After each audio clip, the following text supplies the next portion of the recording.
Bonjour à tous, bienvenue sur BFM TV. Il est 14 h, nous sommes ensemble pendant 4 heures. Bonjour Jean-Wilfried. Bonjour Marie, bonjour à tous. L'actualité de ce mercredi après-midi, dominée par ces intempéries meurtrières en Corse. 3 morts, 12 blessés, des orages violents et des rafales de vent absolument incroyables. Le ministre de l'Intérieur est attendu sur place cet après-midi. Pour continuer à parler de ce sujet, on accueille par Skype Patrick Marlière. Bonjour Patrick Marlière, vous êtes météorologue, président d'Agap Météo. Alors, on en parlait un petit peu plus tôt sur ce plateau. On a la sensation quand même que l'alerte a été sonnée assez tardivement, notamment en Corse. Pour faire simple, il y a une petite musique qui est en train de monter. C'est est-ce qu'il n'y a pas eu quelque part une sorte de défaillance en termes d'alerte de la part de Météo France ?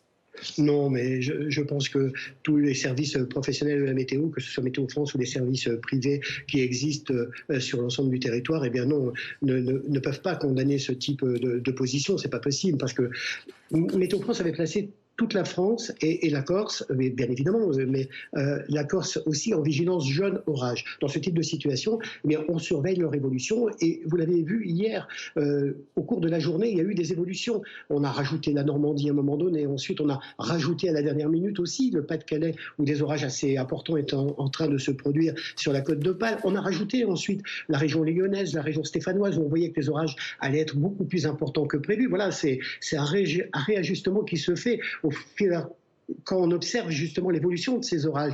Ça a été le cas en Corse ce matin. La Corse est en vigilance jaune. On a vu les orages se former sur l'est de l'Espagne. Ils ont traversé la Méditerranée, avec une Méditerranée très élevée qui fait moteur. Tous ces orages, eh bien, lorsqu'ils sont arrivés sur l'île de Beauté, ça s'est agrandi plus que prévu.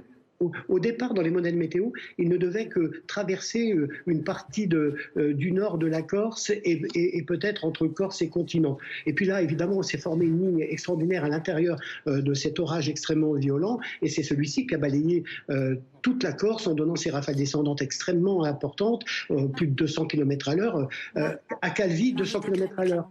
À 200 km à l'heure à Calvi, pour retrouver des valeurs aussi importantes, on a battu le record absolu, il faut remonter en 1999 où on a eu les tempêtes du siècle, alors pour vous montrer un peu l'importance de ce phénomène. Merci Patrick Marlière pour ce témoignage, pour ce décryptage sur la situation, ces intempéries qui ont frappé notamment très tôt ce matin en Corse.